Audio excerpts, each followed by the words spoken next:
Hi friends, നമ്മളിപ്പം രണ്ട് tense പഠിച്ചു കഴിഞ്ഞു. ഒന്നാമത്തെ പ്രസൻറ്റ് കണ്ടിന്യൂസ് ടെൻസ്, രണ്ടാമത്താണ് ദ സിമ്പിൾ പ്രസൻറ്റ്. അപ്പോൾ ആദ്യം പ്രസൻറ്റ് കണ്ടിന്യൂസ് നമ്മൾ പഠിച്ചപ്പം നമ്മളൊരു ഓക്സിലറി വെർബ് അല്ലെ സഹായക്രിയയെ പരിചയപ്പെട്ടു. അത് നിങ്ങൾ ഓർക്കുന്നുണ്ടോ? ടു ബിയുടെ present forms is, am, are. രണ്ടാമത് നമ്മൾ പഠിച്ചു സിമ്പിൾ പ്രസൻറ്റ്. അന്നേരവും നമ്മളൊരു സഹായക്രിയയെ പരിചയപ്പെട്ടു, ഡു. കാരണം ഡു, ഡസ്. ഈ ഡു ഡസ് ഇല്ലാതെ സിമ്പിൾ പ്രസൻറ്റിൽ നമുക്ക് യാതൊന്നും ചെയ്യാൻ പറ്റത്തില്ല. അതായത് നെഗറ്റീവ് പറ്റിയില്ല, എസ് ഓർ നോ ക്വസ്റ്റ്യൻ പറ്റിയില്ല, WH ക്വസ്റ്റ്യൻ പറ്റിയില്ല. അതുകൊണ്ട് ഡൂവിന് അവിടെ വളരെ പ്രാധാന്യമുണ്ട്. നമ്മൾ മൂന്നാമത്തെ ടെൻസ് പഠിക്കുകയാണ്. അതാണ് the present perfect tense. Perfect എന്ന് പറഞ്ഞാൽ ഇവിടെ അർത്ഥം എന്താണെന്ന് വെച്ചാൽ കംപ്ലീറ്റ് എന്നുള്ളതാണ്. മുഴുവൻ തീർന്നു എന്നുള്ളതാണ്. നിങ്ങളുടെ ജോലി ചെയ്ത് കഴിഞ്ഞു, അല്ലെങ്കിൽ എന്താ പറയുക, പെർഫെക്റ്റായി എന്ന് പറഞ്ഞാൽ അതിൻ്റെ അർത്ഥം എന്നാ, അത് നല്ലപോലെ തീർന്നു എന്നുള്ളതാണ്. ആ തീർന്നു കഴിഞ്ഞു എന്നുള്ളൊരു അർത്ഥമാണ് അവിടെ പെർഫെക്റ്റ് എന്നുള്ളത്. നമ്മൾ സാധാരണ ടെൻസ് പഠിക്കുമ്പോൾ എന്താ ചെയ്യുന്നത്? ആദ്യം നമ്മളൊരു ഓക്സിലറി പരിചയപ്പെടും. ഇവിടെ നമ്മൾ പരിചയപ്പെടാൻ പോകുന്ന ഓക്സിലറിയാണ് ഹാവ്, ഹാസ്. ഹാസ് നമ്മൾ അത് പ്രൊനൗൺസ് ചെയ്യുമ്പോൾ, അത് നമ്മൾ ഉച്ചരിക്കുമ്പോൾ ഹൗ എന്ന് പറയരുത്. ഐ ഹൗ, ഹി ഹാസ് ഇങ്ങനെ പറയരുത്. പക്ഷേ ഐ ഹാവ്, ഹി ഹാസ്. നമ്മൾ പറയല്ലേ ആപ്പിൾ എന്ന് പറയല്ലേ, അല്ലെങ്കിൽ ആൻഡ് ഇങ്ങനെ പറയരുത്. ആ ഒരു രീതി പറയണം. I have, he has. Has, have ഇങ്ങനെ പറയരുത്. മനസ്സിലായോ? ക്ലിയർ ആകുന്നുണ്ടല്ലോ? ഉണ്ട്. ഇനി ഹാവ് അല്ലെങ്കിൽ has plus past participle of the given വെർബാണ്. അപ്പോൾ ഇതൊരു 2 മെമ്പർ ടെൻസാണ്.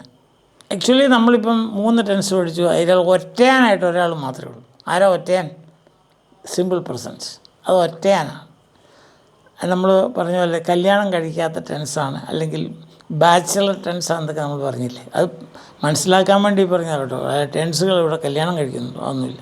നിങ്ങൾക്ക് മനസ്സിലാവുമെന്ന് ഞാൻ വിശ്വസിക്കുന്നു, അല്ലേ? ഓക്കെ. അപ്പോൾ ഇവിടെ 2 മെമ്പേഴ്സാണ് ഈ ടെൻസിലുള്ളത്. ഹാവ്, ഹാസ്, രണ്ടും കൂടെ ഒന്നിച്ചല്ല. Have or has plus past participle. അതിൻ്റെ ഉദാഹരണമാണ് ഞാൻ ഈ കൊടുത്തിരിക്കുന്നത്. നിങ്ങൾ കണ്ടല്ലോ. ഹാവ് ടോക്ഡ് അല്ലെങ്കിൽ ഹാസ് ടോക്ഡ്. ഹാവ് ലുക്ഡ് അല്ലെങ്കിൽ ഹാസ് ലുക്ഡ്.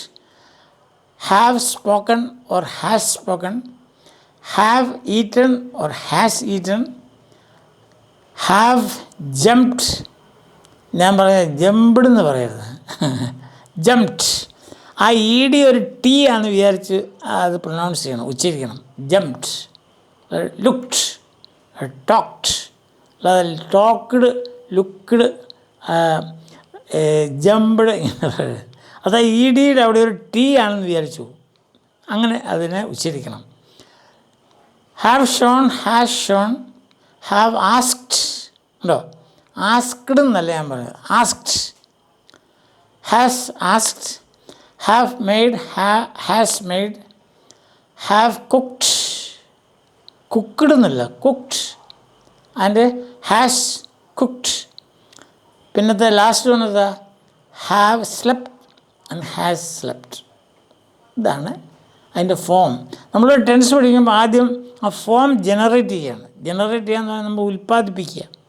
ജനറേറ്റർ എന്ന് പറഞ്ഞാൽ അറിയത്തില്ല, കറണ്ട് ഇല്ലാത്തപ്പോൾ ഉപയോഗിക്കണം. ജനറേറ്റർ എന്നാ ചെയ്യുന്നത്? കറണ്ട് ഉൽപ്പാദിപ്പിക്കുന്നു. അതുപോലെ ഈ ടെൻസ് ഭാഷയിൽ നിന്ന് ചില വാക്കുകൾ എടുത്തിട്ട് ഒരു പുതിയ ടെൻസിനെ ഉൽപ്പാദിപ്പിക്കുകയാണ്. അതാണ് ഹാസ് അല്ലെങ്കിൽ ഹാവ് പ്ലസ് പാസ്റ്റ് പാർട്ടിസിപ്പിൾ. ഈ പാർട്ടിസിപ്പിളിനെ പറ്റി ഞാൻ തുടങ്ങിയപ്പോൾ തന്നെ പറഞ്ഞതാണ്, വളരെ ഇമ്പോർട്ടൻ്റ് ആണ്. Present participle and past participle. Present participle അറിയാലോ, ING, go, going, come, coming.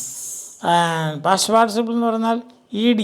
ഇതിന് ചില പ്രത്യേകതരം ചില ക്രിയകൾക്ക് വ്യത്യസ്തമായിട്ട് പഠിക്കണം. അതിൻ്റെ എക്സാമ്പിളാണ് മെയ്ഡ്, സ്പോക്കൺ, ഷോൺ ഇങ്ങനെയുള്ളതൊക്കെ. മനസ്സിലായോ? Slept and sewn. അത് പ്രത്യേകം പഠിക്കണം. അപ്പോൾ ഇത് രണ്ടും കൂടി ചേരുമ്പോഴാണ് ടെൻഷൻ ഉണ്ടാകുന്നത്. അല്ലാതെ I slept, I I have talked. ഇത് രണ്ടും കൂടി ചേരുമ്പോഴാണ് ഈ ടെൻസ് ഉണ്ടാകുന്നത്. മനസ്സിലായല്ലോ? അത് ക്ലിയർ ആയല്ലോ? ഓക്കെ. പിന്നെ ഹാസ് അല്ലെങ്കിൽ ഹാവ്, ഇതിൻ്റെ ഒരർത്ഥം ഞാൻ പറയുന്നത്, അത് തന്നെ ഉപയോഗിക്കാം. അത് തന്നെ ഉപയോഗിക്കുമ്പം അതിൻ്റെ അർത്ഥം ഉണ്ട് എന്നുള്ളതാണ്. ഐ ഹാവ് എ പെൻ, ഇതാ എനിക്കൊരു പേനുണ്ട്. I have a shirt, T-shirt, എനിക്കൊരു ടീഷർട്ടുണ്ട്. ഐ ഹാവ് എ വാച്ച്, ഇവിടെ ഇല്ല എങ്കിലൊരു എക്സാമ്പിളായിട്ട് പറയുക. ഐ ഹാവ് എ വാച്ച്, എനിക്കൊരു വാച്ചുണ്ട്. ഹീ ഹാസ് എ വാച്ച്, അവനൊരു വാച്ചുണ്ട്. ഇതാണ് അതിൻ്റെ ഒരു അർത്ഥം. പക്ഷേ ഇവിടെ ആ അർത്ഥത്തിലല്ല വരുന്നത്. ഇവിടെ അത് സഹായക്രിയയായിട്ടാണ്. 3 സഹായക്രിയകൾ ഉണ്ട്, അതായത് ഓക്സിലറീസ് ഉണ്ട്. ഇതാ ഈ ബോക്സിൽ ഞാൻ കൊടുത്തിട്ടുണ്ട്. ഏതൊക്കെയാണ്? ടു ബി, രണ്ടാമത്തെ ഡു, മൂന്നാമത്തെ ഹാവ്. ഈ 3 സഹായക്രിയകളെ വിളിക്കുന്നതാണ് പ്രൈമറി ഓക്സിലറീസ്. പ്രൈമറി എന്ന് പറഞ്ഞാൽ ഏറ്റവും പ്രധാനപ്പെട്ട, മനസ്സിലായില്ലേ? ഇപ്പോൾ റാങ്ക് ചെയ്യുകയാണെങ്കിൽ ഇതാണ് ഏറ്റവും പ്രധാനം. കാരണം പ്രൈമറി അല്ലാത്ത ഓക്സിലറീസ് കുറേ ഉണ്ട്, അത് നമുക്ക് പിന്നെ പഠിക്കാം. ഓക്കെ, ക്ലിയറായി. ഇനി രണ്ടാമത്, അപ്പോൾ ആദ്യം നമ്മൾ എന്നാ ഒരു ടെൻസ് പഠിക്കുമ്പോൾ ചെയ്യുന്നത് ജനറേറ്റ് ചെയ്യുക. രണ്ടാമത് ചെയ്യുന്നത് എന്നാ, അതിനെ ഡിസ്ട്രിബ്യൂട്ട് ചെയ്യുക. നമ്മൾ എവിടെയാണ് ഡിസ്ട്രിബ്യൂട്ട് ചെയ്യുന്നത്? നമുക്ക് ആകെ ഉള്ളത് 6 സ്ഥലങ്ങളേ ഉള്ളൂ. ഇംഗ്ലീഷിൽ സെൻറ്റൻസുകൾ നിർമ്മിക്കണമെങ്കിൽ 6 തരത്തിലേ അത് തുടങ്ങാൻ പറ്റുകയുള്ളൂ. മനസ്സിലായോ?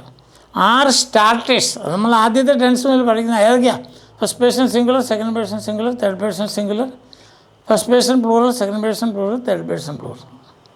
ഈ തേർഡ് പേഴ്സൺ സിംഗുലറിലാണ് നമുക്ക് ഇച്ചിരി ഒരു വ്യത്യാസം കാണുന്നത്. അതായത് തേർഡ് പേഴ്സൺ സിംഗുലർ എന്ന് പറഞ്ഞാൽ അറിയാമല്ലോ, ബോയ്, ഗേൾ, മാൻ, വുമൺ, ട്രീ, ചെയർ, ഇതെല്ലാം third person സിംഗുലറാണ്.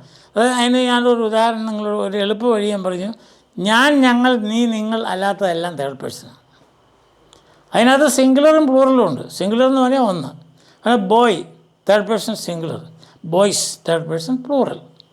Girl third person singular, girls third person plural. Man third person singular, men third person plural. അത് വളരെ സിമ്പിളാണ്. പല പ്രാവശ്യം ഞാൻ പറഞ്ഞിട്ടുള്ള, അതിപ്പോൾ നിങ്ങൾ തീർച്ചയായിട്ടും അത് ഓർത്തിട്ടുണ്ട്. അപ്പോൾ ഈ ഞാൻ എഴുതിയിരിക്കുന്ന എക്സാമ്പിൾ കണ്ടാൽ നിങ്ങൾ എന്നാ നോക്കുന്നത്? എവിടെയാണ് ഹാസ് ഉപയോഗിച്ചിരിക്കുന്നത്? ഒറ്റ സ്ഥലത്തേ ഉള്ളൂ. അതെവിടെയാണ്? സബ്ജക്റ്റ് തേർഡ് പേഴ്സൺ സിംഗുലർ ആണെങ്കിൽ ഹാസ് ഉപയോഗിക്കുക. ഏത് ടെൻസാണെന്ന് ഓർക്കണം. ദ പ്രസൻറ്റ് പെർഫെക്റ്റ് ടെൻസിൻ്റെ കാര്യമായി പറയുന്നത്. തേർഡ് പേഴ്സൺ സിംഗുലർ ആണെങ്കിൽ ഹാസ്, ബാക്കിയുള്ള എല്ലായിടത്തും ഹാവ്. ഇത്രേ ഉള്ളൂ. മനസ്സിലായോ? ഇപ്പോൾ I have talked, he has talked, we have talked. നമ്മൾ എക്സാമ്പിളിലൂടെ കൊടുത്തിരിക്കുന്നത് ടോൾഡ്.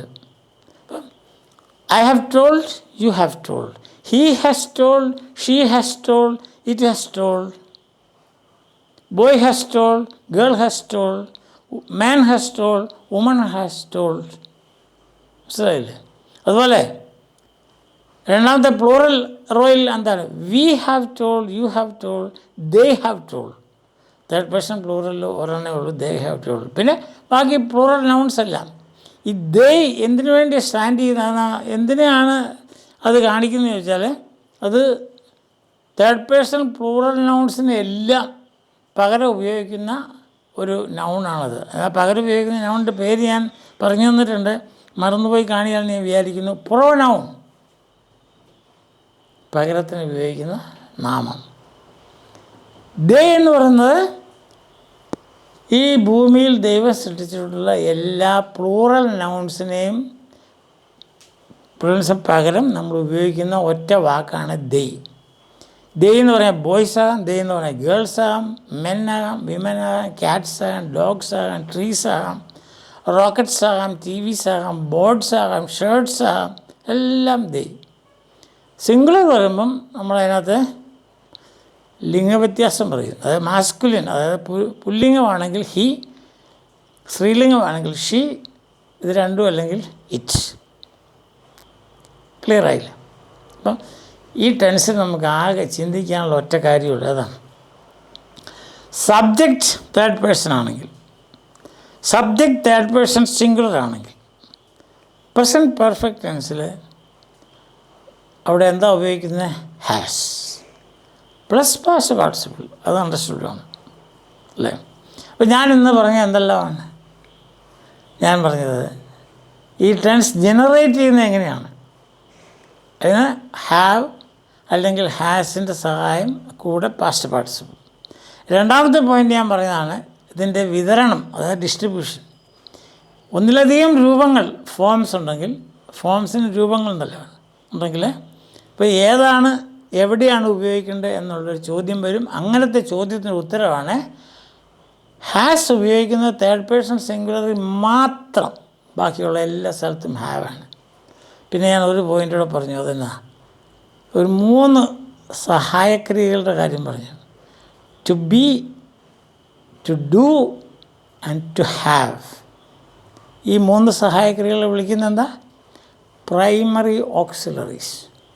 കാരണം ഈ 3 ഓക്സിലറീസും ഇല്ലാതെ പല ടെൻസുകളും നമുക്ക് നിർമ്മിക്കാൻ പറ്റുകയില്ല. We cannot form tenses without, അല്ലാതെ നമുക്ക് ഈ സഹായക്രിയകളില്ലാതെ നമുക്ക് ടെൻസസ് ഫോം രൂപീകരിക്കാൻ പറ്റത്തില്ല. അതുകൊണ്ടാണ് ഇതിനെ ഇതിനെല്ലാം ഒറ്റയ്ക്ക് നിൽക്കുമ്പോൾ അതിനകത്ത് ഓരോ മീനിങ് ഉണ്ട്. അതൊക്കെ നമുക്ക് പിന്നെ പഠിക്കാം. ഞാൻ പറഞ്ഞല്ലോ, ഈ സാമാർ എന്ന് പറഞ്ഞാൽ ആകുന്നു, ഡു എന്ന് പറഞ്ഞാൽ ചെയ്യുക, ഹാവ് എന്ന് പറഞ്ഞാൽ ഉണ്ട്. അത് ഒറ്റയ്ക്ക് നിൽക്കുമ്പം അത് ഇവിടെ അതല്ല അതിൻ്റെ അർത്ഥം. ഇവിടെ അതിൻ്റെ ഒരു ഹെൽപ്പിംഗ് അല്ലെങ്കിൽ സഹായക്രിയയാണ്. മറ്റ് ടെൻസുകൾ ഉണ്ടാകാൻ വേണ്ടി സഹായം നൽകുന്ന ക്രിയകളാണ് ഇത് 3. ഇപ്പോൾ ടെൻസാണ് ഏറ്റവും പ്രധാനപ്പെട്ടത്. അപ്പോൾ ടെൻസിനെ രൂപീകരിക്കാൻ സഹായിക്കുന്ന ക്രിയകളായതുകൊണ്ട് ഇവയെ നമ്മൾ എന്ത് വിളിക്കുന്നു? Primary auxiliaries. കൂടുതൽ നമുക്ക് പിന്നെ പഠിക്കാം. തൽക്കാലത്തേക്ക് ഇത്രയും. സോ ഇന്നത്തേക്ക് നമുക്ക് ബൈ.